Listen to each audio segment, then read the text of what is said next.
Portfolio Builder members, welcome to our December 2nd trade alert. I hope everyone had a great Thanksgiving. This was a trade we put on last Wednesday, covering through Monday, and we were predicting that the U.S.-China trade war would begin to escalate as we get near that December 15th deadline to reach a trade agreement, and things are backpedaling quickly. Our put option returned a 241% profit, and the call option that we sold delivered a 99% profit. Now that doesn't mean we had a total return on this SPY, but where most people are down 1, 2, 3% in their equity portfolio, we're only down slightly, 0.2%. So in fact, if we do look at the results, the SPY lost over $3, and we were able to reduce that loss by 90% because of our strategy being so conservative and safe by always having put options below our assets. So we did lose 32 cents a share, or $608, but when we look at the grand scheme of things, we have been playing the SPY beautifully. Ever since October 28th, I predicted 315 SPY. We barely touched that with our tippy toe and are selling off today. So you can see we've had some considerable profits. On 11.25, we made 90 cents a share, or $1,710. On the 22nd, we picked up $1.15 a share profit, which was $2,185. You can go down the list. You can see it's been a highly profitable period of time trading the SPY. Now, these profits are generated while giving up around 30 to 50% of the profit on every trade, because we always have the options protecting the position. And when you get surprises like we have this morning, our investors are doing very well, while many people are starting to wonder if they should be taking their profits and looking at potential downside risks from here. So let's take a look at the current trade alert. So the first step is obviously to close out last week's trade. So you got to buy to close your 316 call for a penny. That's a 99% profit on that. And then sell to close your 315 put for a credit of 362 a share. So while everyone else is down considerably, we had a huge profit on that put option, which reduced the losses on the SPY by 90%. Today's trade alert will actually profit if the SPY continues to travel lower between now and Wednesday. Now, I don't want to be short the equity markets for a very long period of time, but when we do see vicious sell-offs like this, we'll simply go with the flow. And in a minute, we'll look at the big picture macro in terms of how our strategy works. But today's trade alert is to sell to open the 311 call and to buy to open the 312 put. Now, I was able to do this when the SPY was trading at 311.31. Let me pull up the chart and see where we're at right now. So we can see that the SPY did rally approximately 90 cents since we put this trade on. So your risk to reward ratio looks a little different than mine does right now, but this is still the same trade I would put on regardless until we start to see some sort of positive news in the trade front. I just don't see it happening, but we're not positioning our portfolio to be hopeful and speculative. So we're looking at the macro, and so what we can see here is your maximum risk if you enter this trade right now at this point in time is $24, and your maximum profit is $75. Now, when I put on the trade, my maximum risk was a little bit more even, $50 to the downside and $50 to the upside approximately. And again, I still like this trade even though it has changed slightly. So that's our trade alert today. And the way this works is we've sold an in-the-money call option. So we're collecting a huge premium from selling the in-the-money call. And then we're turning around and buying the put. Now let me actually, this is the 4th. So my apologies on the screenshot. The trade alert does have it correct though. So it's the December 4th expiration. And again, even though it has moved up slightly, I still recommend this same trade alert for those of you noticing that the SPY did jump up a little bit. So we've sold the in-the-money call option, and we've purchased the in-the-money put. This allows us to hold the asset, be the landlord, rent out the call option for income, and then turn around and buy the put option to actually profit from a downside move. So that's our trade alert for today. Let's take a look at what's going on in the news. So Trump tweeted this morning. U.S. markets are up as much as 21% since the announcement on tariffs on 3/1/2018, and the U.S. is taking in massive amounts of money and giving some to our farmers who have been targeted by China. So this is signaling that he does think that tariffs are a good thing for the U.S. markets. And in general, it actually has played out that way. When we shake up China, it's caused them to devalue their currency, caused weakness in emerging markets, which then causes weakness with all of China's trading partners.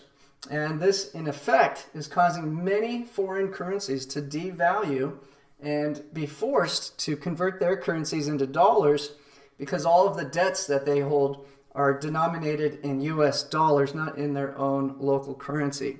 So this is causing a huge flood of money into all US products, from stocks to bonds to the dollar. And I do believe this trend will continue, as I don't suspect we will have a trade deal with China in the next 2 weeks.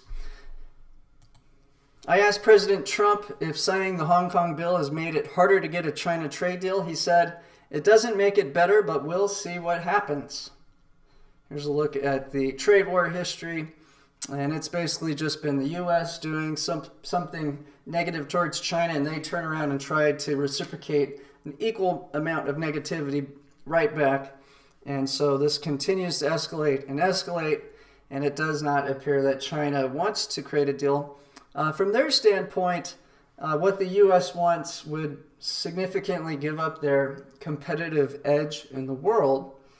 And so it's going to be very difficult to find terms. Now, China currently wants all tariffs rolled back as if the trade war had never even begun.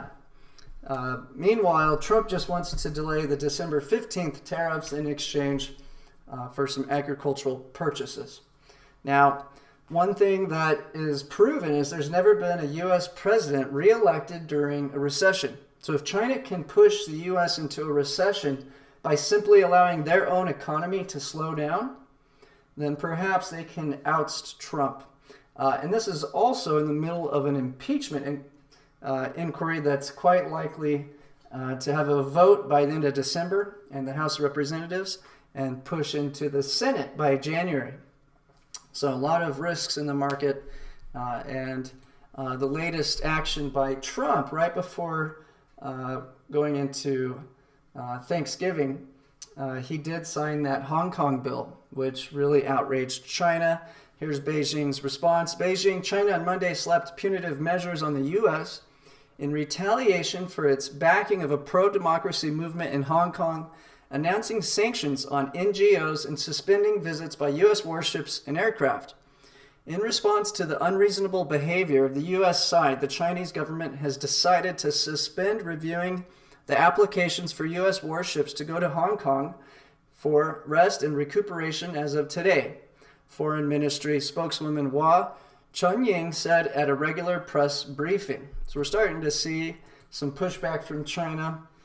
These measures will have an actual impact on related organizations and departments of the U.S. side. It shows China will not allow the U.S. to want to only make waves on Hong Kong issue. If the U.S. side continues to provoke over Hong Kong, China will come up with a follow-up action. So China's trying to build what they call the Greater Bay, and it's supposed to be something like a combo of Las Vegas, New York City, and San Francisco all put into one little corner that can host 70 million people. And we're talking about Shenzhen in China being your San Francisco, then New York City being something like Hong Kong, and then Macau is Las Vegas. And so the pressure that the U.S. is putting on Hong Kong is certainly hurting their plan for their Greater Bay city that they're trying to build up as the greatest region of wealth in the world, which it is already close to having that. It's not quite there, but it is on track. This did send our TLT down a little bit over the weekend, so it's crazy. A 0.10 or 10 basis point push up in the 30-year yield did pull the TLT back $2, gapping down this morning, but it's bouncing back as the market realizes there's a whole lot of risk. My big expectation is that the trade deal does break down, tariffs go up, and we see a whole bunch of money flooding into bonds, German yields going negative. So we'll see how this plays out. But this was a surprise. The Chinese manufacturing PMI went above 50, signaling that they might be bottoming out. I don't believe that for a second, especially if we apply more pressure on China. So it looks like their GDP is going to be crashing into 2020 at a very fast rate. So it does appear that China is not going to stimulate their economy, increase their debt, and instead that they're actually purposely allowing for this slowdown to apply pressure in the trade war. Hong Kong protesters returned to the streets over the weekend as tensions reemerged after the euphoria of pro-democracy victories in district elections. Police fired tear gas while demonstrators built barricades and set a subway station entrance on fire. Beijing arrested 2 overseas nationals for their alleged involvement in the protest. China and Russia are partners and now have a $55 billion pipeline to prove it.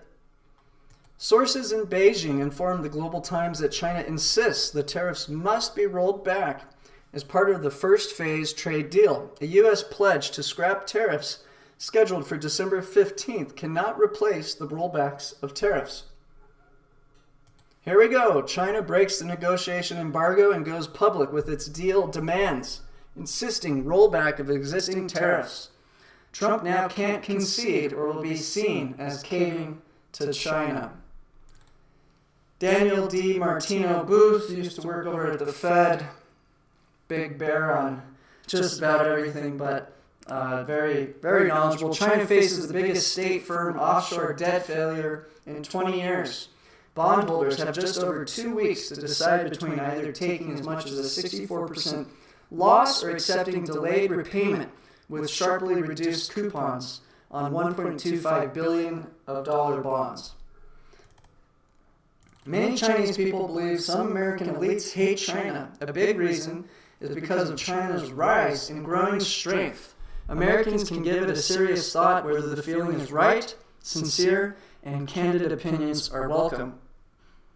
China wants $500 billion in infrastructure bonds funded by households to offset the savings glut. Here's a look at China's total debt. Now, China has essentially just lent this money to themselves from their central bank. So it's quite remarkable. They have been growing their money supply at an extremely fast rate. Now, over the past 25 years, it was growing at a rate of around 14.5%. But as we go closer and closer to the present time, the rate of expansion of their money supply has been slowing down rapidly to only 7% growth in the last year. And it's very clever that their GDP numbers are almost identical to whatever amount of capital that they print. Now, it's not a fair market. You can't get the yuan out of China. There's extremely strict capital controls. So we don't really know the fair value of what this 210 trillion yuan have been printed. They value it at $1 is worth 7. Now, a lot of this is based on them basically building massive real estate projects in both the business sector and the residential sector. And now much of this real estate is left abandoned. They didn't finish it. They've just abandoned it because they quickly realized they only need about 10 of these massive cities currently, and they're not even fully utilizing those cities. So there's another 25 cities, something like the size of New York, that are just ghost cities sitting there with nothing. So they've lost a ton of money on this, and soon as the market is able to reprice the value of all these bad investments, I do suspect the value of $1 will be worth more like 10 to 14, maybe even to 21 yuan. Now, if China does want to continue employing over 300 million people who are prime construction builders, they have to get this Belt and Road Initiative off the ground and start bringing in capital from outside sources. So this is putting a lot of pressure on them to try to cash out some of these yuan and be able to get dollars so they can actually purchase commodities and continue their project. This is Jeffrey Gundlach's favorite chart, and it really shows you, he likes to point out that we've seen different major economies peak out and then never recover for decades to come. And so he points out that Japan peaked in the 80s, was the big hype. And if you remember, Japan was growing at rapid pace for quite some time until they got into a debt trap, which they've never gotten out of. And that's the purple line. So you can see it had its hurrah from 1985 into 1989, outperforming everything, and then crashed and has not recovered for 30 years now. And this is the country with the most debt of all countries to GDP in the world of the major economies. Then we go to the next crash. We had Europe really rallying into the dot-com bubble to crash and never recover. So these two are both selling at a real discount right now, but they're buried in a lot of problems. The next big bubble that popped was the emerging markets bubble in the '08. It was outperforming everything significantly, crashed significantly, and still hasn't rebounded a decade later. Now, a lot of money is betting that emerging markets is the best deal in equities right now, but I suspect if this trade war does escalate, that it will be in some serious trouble, as China is the key player in emerging markets, and I do believe that their assets are highly overvalued, and also this is because they don't allow anyone to audit their financials. So that's why it has a hard time attracting capital. A lot of people talk about how China doesn't have very much external debt. Well, that's because no one wants to lend money to China because everything's so secretive. The only way they have access to capital is through Hong Kong, which runs on a democracy with a real court. Whereas in China, there is no such fair laws. It's just whatever the CCP decides is correct. So anyways, Jeffrey Gundlach's predicting that the U.S. is coming near its peak and will have several decades of recovery. And so is Ray Dalio and Stanley Druckenmiller also. So three of your biggest hedge fund managers in the world. Now they also are in the business of selling doom and gloom to attract accredited investors. So we got to keep that with a grain of salt. But the U.S. really, from my standpoint, has the best legal system, has the best companies, and although it does have the most debt in the world, not relative to its GDP, and so I think they might be a little early on a lot of these calls. This was the data coming in showing a big slowdown in the U.S. PMI below 50 in the U.S. Helped with the sell-off this morning. As a reminder, back in 2014, Matt King calculated that it cost central banks $200 billion in liquidity injections per quarter to avoid a market crash. If you do look at all the different central banks, you'll notice that they do take turns adding liquidity to the market to keep these bubbles expanding. And the problem is that one of their biggest strategies is to lower the cost of money or lower the interest rates. But now that we're near zero, question is, will we go below zero? And if so, how far?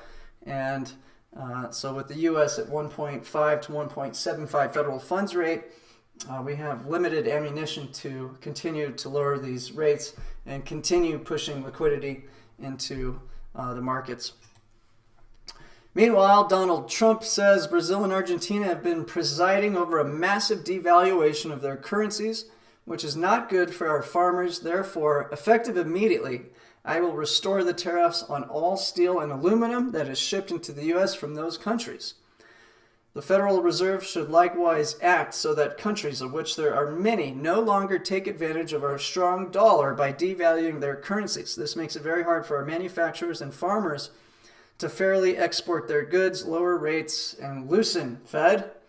Now, what he's not realizing is that when these countries' currencies devalue, that's devastating to their ability to pay off all the debts that they've accumulated in dollars. And so many of these countries, specifically these two, have lost anywhere from 90 to 95% of their purchasing power against the dollar. So imagine you had $1,000 a month of interest payments that you're using your own currency to pay for, and over the course of the last 5 years, that relative value had climbed to something like $10,000 to $20,000 a month of interest.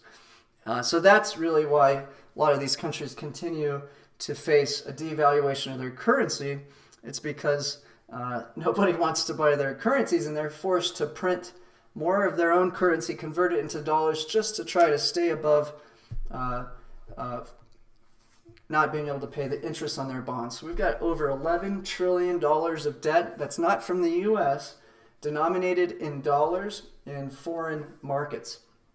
And so that is the big driver that causes a lot of money to flood into the dollar. So the big picture is that all this disruptions Trump has done to China, and which have caused ripple effects into all of the emerging markets, is driving a lot of capital into the U.S. That's why our stock market is at near all-time highs, while everyone else is still considerably at a much lower valuation. That's why we're getting our massive deficit paid for at very low interest rates, the biggest deficit of all time in 2019, and maybe in 2020 if he gets his way with even lower tax rates. And you can see the tax receipts have crashed since the lower tax corporate rate, which is another big driver of the stock pushes in the last 3 years.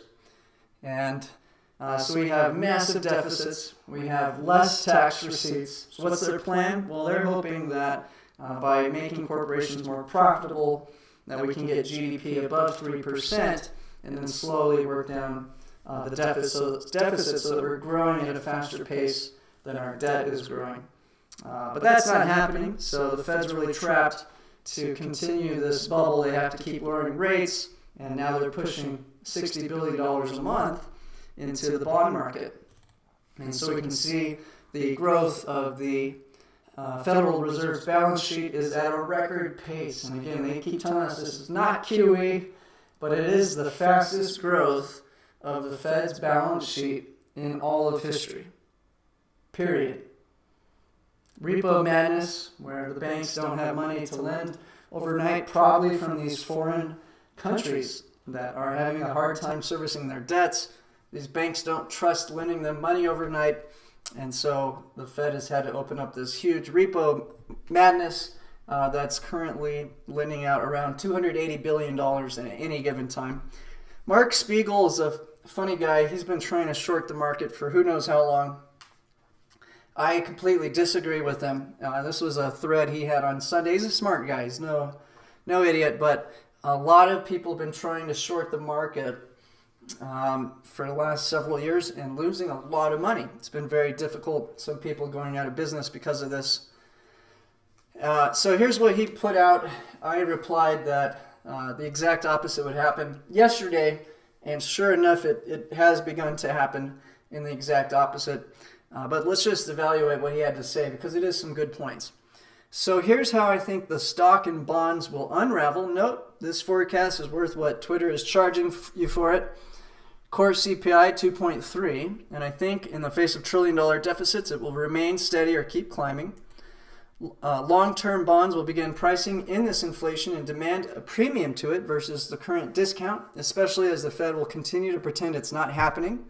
As long-term rates increase, PE multiples compression will outstrip the ability for companies to raise prices, thereby creating a window, 3 months, for a significant decline in stock prices, 30%, before the Fed, in a desperate attempt to support both stocks and bonds, says, damn the torpedoes, we're printing more, and starts buying long-term bonds. Stocks will bounce a bit, but long-term rates in the real world will begin escalating meaningfully as lenders realize the Fed no longer cares about fighting inflation, and the economy will begin seriously choking on those higher rates. This actually happened in the late 1940s as politicians in both parties no longer have the stomach to make tough decisions.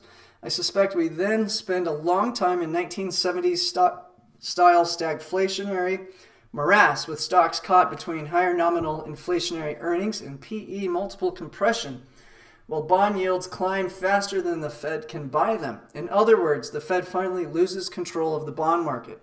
How are we positioned for it? Short the TLT and individual stocks, and if yields climb, I'll short the stock indexes. And he says, again, this is worth what Twitter is charging for it. I should add that however you might feel about this forecast, and many of you may agree with it, as on Twitter we tend to interact with like-minded people, it's extremely non-consensus as inflationary expectations are at or near all-time lows. Here's the inflation expectation dipping lower. And then Tim Delaney, what do you think about inflation measurements that is used? Real asset prices have inflated massively while dollar spending power has not. Just one example is the price of milk in the 70s versus today. I forget the exact number, but definitely less than a dollar. Today it's almost $3. I have no doubt the official government inflation stats understate non-asset price inflation to some extent, but I don't think it's by a huge amount. For everything you can cite that's up in price over the last 10 years, look at many agricultural products, consumer electronics, etc. And here was my response. The exact opposite's going to happen. Trump will rise tariffs, bonds will go much higher in a global panic, and stocks sell off, and we go into massive QE. I think you're 2 years too early for a bond smash. And sure enough, we've got the tariff threat this morning. Breaking news, the president of Ukraine has just again announced that President Trump has done nothing wrong with respect to Ukraine and our interactions or calls. If the radical left Democrats were sane, which they are not, it would be case over. Kevin McCarthy, with less than a year away from a presidential election, the question I hear most from my constituents, why don't Democrats trust voters to make the decision? How much is this impeachment costing? When is Congress going to do something else, like USMCA or lowering drug prices? I'll be representing our country in London at NATO while the Democrats are holding the most ridiculous impeachment hearings in history. Read the transcripts. Nothing was done or said wrong. The radical left is undercutting our country. Hearings scheduled on the same dates as NATO. 1 year ago today, President Trump signed the USMCA. While this administration works for the American people, Speaker Pelosi and the Democrats in Congress work against jobs for the American people. All right, here's a look at the SPY. We hit that 315 target just in time for the trade war to escalate. And because of that very valuable put option we purchased, we were able to offset this sell-off by 90%. Now we're pointing our option caller to profit from a down move on the SPY and an up move in the TLT. So we'll most likely join into that bandwagon on Tuesday with emerging markets. And so TLT did have an odd thing. So we had two events happen at different times. So first of all, when China came out with a positive PMI, that was very bullish for stocks that we may be getting towards the bottom of China slowing down. Now, I don't believe that. I don't think anyone who's a specialist in China believes that. And China is really not making any kind of actions to try to stimulate their economy. They're letting big banks fail right now, which is highly unusual, as they usually try to keep it secret and just buy out those assets with a bigger bank. But they are certainly allowing their country to deleverage and let some of these bad investments turn into bankruptcies and losses. We've got Chinese flooding into banks, worried about getting their money out. We've got strict capital controls, and we're probably 2 weeks away from tariffs rising. So in that situation, you get a big flood of money into bonds and gold, and you get a sell-off in equities. Now, so here's a look at emerging markets, which is also somewhat of a good leading indicator for equities. Smaller market, easier to to drop. A lot of times when big crashes come, we see the smaller markets crash first. Here's a look at GDX popping up a little bit. Big picture for GDX is that we're sitting on $266 trillion in sovereign debt, and in order to service those debts, the central banks have to print more money and continue lowering interest rates so that bondholders believe they should hold these bonds for appreciation. They're not buying bonds at this point in time for yield, as most of the bonds are at 0% yield, so there's no reason to buy it for that. Really, your bet when you buy bonds at this point in time is that we have a recession coming because of China's slowdown, and that it's going to force central banks to lower rates, which in turn makes the value of the TLT pop. Okay, LQD is the investment grade bond fund for corporations. Until this thing really starts to tank, you got to realize corporations are going to have access to free capital to buy back their own stocks. So Microsoft even can get negative yielding bonds in Europe right now. So they actually get paid to borrow money, which they turn around and do stock buybacks. So while I don't mind going with the momentum on the SPY, as we expect a catalyst to potentially push the SPY down lower, until this chart tanks, corporations will have access to credit to buy back their own stocks. So you just don't want to be outright short the market for a long period of time when there's free capital available to corporations whose time horizon is really infinite. So they could care less if they have some small drawdown. If they can get some fool in Europe to loan them a tremendous amount of capital to turn around and buy back their own stock, then they're going to do that all day. Now, the other chart to keep a close eye on is the junk bond ETF. So we did see a little bit of a crack in the credit markets in the triple C, the worst of the worst bonds, spiking to something like 13% yields. But that's only a small section of HYG. If you listen to Jeffrey Gundlach, his big bet is potentially the triple Bs, which are primarily in the LQD ETF, will be re-rated and moved into the HYG, which would cause a massive sell-off in both of these ETFs as they're definitely mispriced from one asset to the other. So potentially this one will tank first, then the LQD might tank, and then perhaps your TLT in terms of the order. But it's going to be difficult for that to happen when central banks are lowering interest rates to 0 over the course of the next year because of this global slowdown we're facing. Russell 2000 is correlated to your HYG ETF. A little bit of a sell-off today, but big picture is Russell 2000 looks very healthy from a charting perspective. And we got to remember, when we have rates near 0, it funds companies who provide a lot of disinflationary products into the market. So if you can borrow for almost nothing, you're incentivized not to generate profits, but to take over market share. So just think of your Uber, your Netflix, your WeWork, all these gigantic companies that are losing billions and billions of dollars, and they only survive because the bond market continues to feed them free money.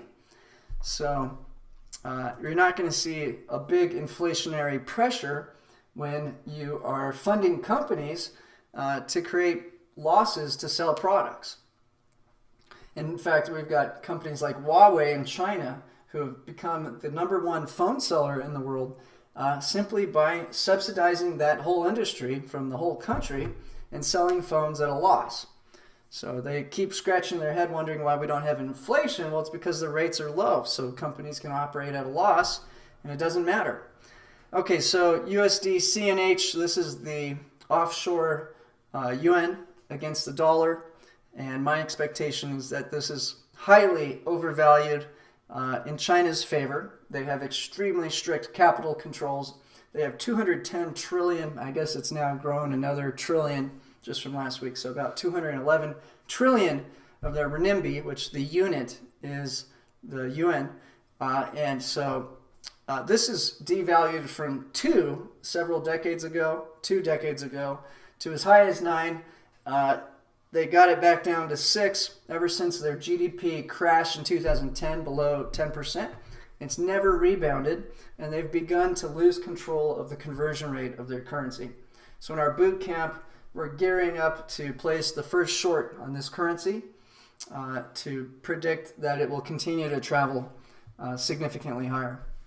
And I think in the long run, China is really desperate to become a reserve currency because it allows you to take on massive external debts, which they need for their Belt and Road Initiative. So just look at how Japan has created massive debt, which they turn around and invest in the markets. That's kind of where China is trying to get to, because right now they have 210 trillion of their own currency that nobody wants. So they're going to have to let that currency become freely traded, as they want to be able to spend that money to keep their population working.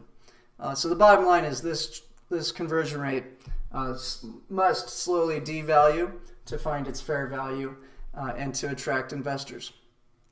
And the other problem is, as they do let this capital controls become less and less strict, there's a ton of money that is desperately wanting to escape China right now. And meanwhile, dollar remains strong, but can get much stronger. You can just look at the last two crises, and if you listen to Will Rogers, even though he hates the dollar and he loves China, he's betting on the dollar as probably the best investment into the next crisis. And so he thinks it'll bubble up, and then that's when he actually thinks that it will be the end of the dollar. Now, I'm not sure if that's the case. It's hard to make an argument for these different countries becoming the leader, especially without having real court system, without a democracy, without being able to audit companies, which is really the big problem with emerging markets right now. Meanwhile, gold continues to trade near that 1,500 level, which means we want to own gold miners because they can actually make a nice profit flipping gold at 1,500 an ounce. Crude is at a safe price. Doesn't make me worried about stocks or bonds as long as it's in this range. Now again, if oil travels too high, we got to be worried about our TLT position because that's very impactful on inflation. Oil prices go up. That has to be pushed into the prices of goods. On the other hand, if oil prices go too low, that means that there's low demand for growth, and that's bad for stocks. The German 30-year bond is the best leading indicator of the bond market, and the big picture is it's sloping to the downside, and this is because they are a primary trading partner with China. So even though we don't really have good visible stats on what's happening in China, we certainly do have that in Germany. And they've been trying to stimulate the economy with a whole bunch of government spending, but I think that in the next threat to China, with more and more tariffs, more and more businesses fleeing out of China, that we will see this tank back to the zero negative rates, and that will tug the U.S. bond yield with it. So we lost $2 on the TLT from a 10 basis point move on the TLT from that hot print on the Chinese PMI. But now we can already see bond markets being bid again and traveling higher as the SPY travels lower. So there's that little jump from 2.2 to 2.3 from Friday through today.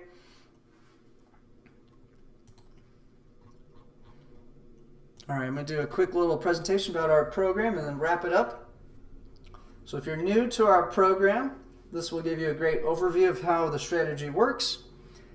Daily income trade alerts at noon Eastern. Here's our trading schedule. We trade 100 shares of the SPY on Monday, Wednesday, Friday, 200 shares of the Emerging Markets ETF on Tuesday, and then 200 shares of the TLT and GDX ETFs on Thursday. Our target income per $75,000 invested is $750 a month. Many of our followers trade much more than that. A lot are in the seven figures, and they appreciate that we have a very low volatility strategy that consistently generates profit.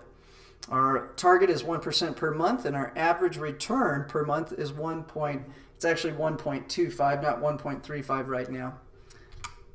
We've had profits in 11 of the past 12 months, and our largest drawdown in a single month from start to end is negative 1%. So just think about that. What's the most volatility your portfolio's had?